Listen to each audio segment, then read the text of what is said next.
Hello दोस्तों, मैं doctor Chandrashekhar Verma, माँ विंध्यवासिनी।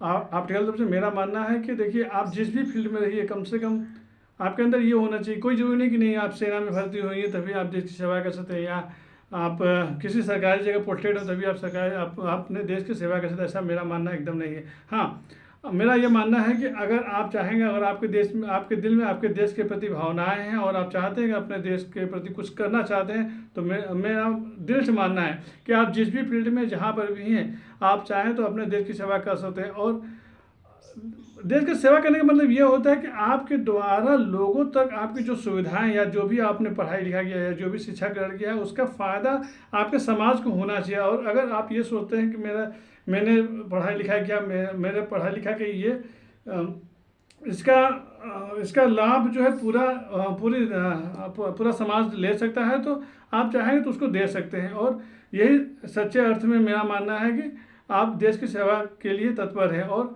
अगर हो सके तो सबसे विनम्र निवेदन है कि आज 15 अगस्त के दिन आप लोगों सभी से निवेदन मैं करता हूँ कि आप जिस भी फील्ड में रहें, जहाँ पर भी रहें, अपने देश के बारे में एक बार जरूर सोचें, और देश के साथ साथ अपने समाज के बारे में जरूर सोचें कि नहीं, भाई धरती बनाया है तो अपने समाज के लिए कुछ ऐसा कर्म करें, कुछ ऐसा करें कि कम से कम हमारे जाने के बाद भी लोग हम उनको याद करें। और जिस दिन आप ये सोच लेंगे नहीं, हमारे जाने के बाद भी लोग हमें याद करें, उस दिन ही मानिए कि आप अपने देश के प्रति समर्पित हैं और आप अपने देश के लिए कुछ करना चाहते हैं। कोई जरूरी नहीं कि नहीं आप सेना में भर्ती हो या सीमा पर ही जाकर आप अपने देश की रक्षा करें, तो ऐसा कुछ भी नहीं। आप जिस भी समाज में जहाँ पर भी आप रह रहे हैं, आपको लग रहा है कि नहीं यहाँ ये चीज़ गलत हो रहा है, उसको सुधारा जा सकता है, तो अगर आप एक प्रयास करके देखिए, बात माने एक बार आप कोशिश कीजिए, आपके पीछे पूरा समाज इकट्ठा हो जाएगा। इसलिए कभी भी ये बिना डर भय के आप चाहेंगे तो अपने देश का सेवा कर सकते हैं और अपने समाज का भला कर सकते हैं। हाँ, अपने शिक्षा स्तर को पूरी तरह विकसित कीजिए, और अगर आपके शिक्षा की वजह से लोगों तक, आपके शिक्षा की वजह से आपके समाज का भला हो रहा है, तो बात मानिए, इससे बढ़कर देश की सेवा आप कुछ कर भी सकते हैं। पूरी तरह कोशिश कीजिए।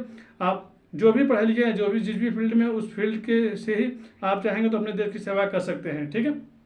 अब मैं अपने दिल की अगर बात करता हूँ तो मेरी भी इच्छा है कि कम से कम मरने से पहले एक बार किसी न किसी सरकारी संस्थान में अगर मुझको मौका मिला, तो बात मानिए, जिस दिन इस झंडे को मैं फहराऊंगा, अपने हाथ से फहराऊंगा, बात मानिए, उस दिन मेरा मानना है कि उस दिन मेरा जीवन सफल हो जाएगा। काफ़ी मेहनतों के साथ, और सचमुच इस झंडे को फहराने के वाला जो भी होता है वो सचमुच काफ़ी सौभाग्यशाली होता है। और उसको प्रभु ने उसको लायक बनाया है कि वो हमारे देश की आन बान शान को फहराने का उसको मौका मिला। इसका हमेशा शुक्रगुजार रहना चाहिए।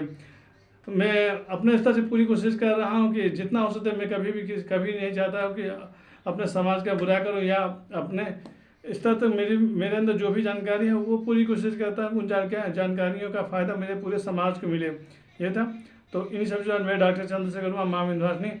आपके तो मेरा मानना है कि आज का दिन, 15 अगस्त का दिन, सचमुच ये बहुत ही मेहनत से पाया गया। और प्लीज़ सबसे निवेदन है भाई, आप सभी से ये कहना चाहूँगा, इस झंडे की वैल्यू समझिए। देखिए, देखने में छोटा जरूर है, आज लोग इसको यूज करेंगे, और कल आप जब अपने यहाँ से बाहर जब रास्ते में जाएंगे तो इस झंडे को आप देखेंगे रास्ते पर गिरा पड़ा आपको मिलेगा।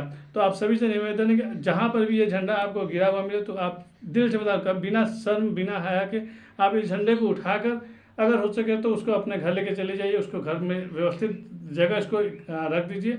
क्योंकि ये झंडा नहीं, सिर्फ झंडा ही झंडा, ये सिर्फ झंडा ही नहीं, ये हमारे देश का आन बान शान है, और इसकी रक्षा करना हमारे हाथों में है। ठीक है। इन्हीं सब चीज़ों मैं डॉक्टर चंद्रशेखर वर्मा, माँ विंध्यवासिनी, आपको एक नए विचार, नए मुद्दे साथ फिर उपस्थित हुआ। जय माता दी, जय माँ विंध्यवासिनी।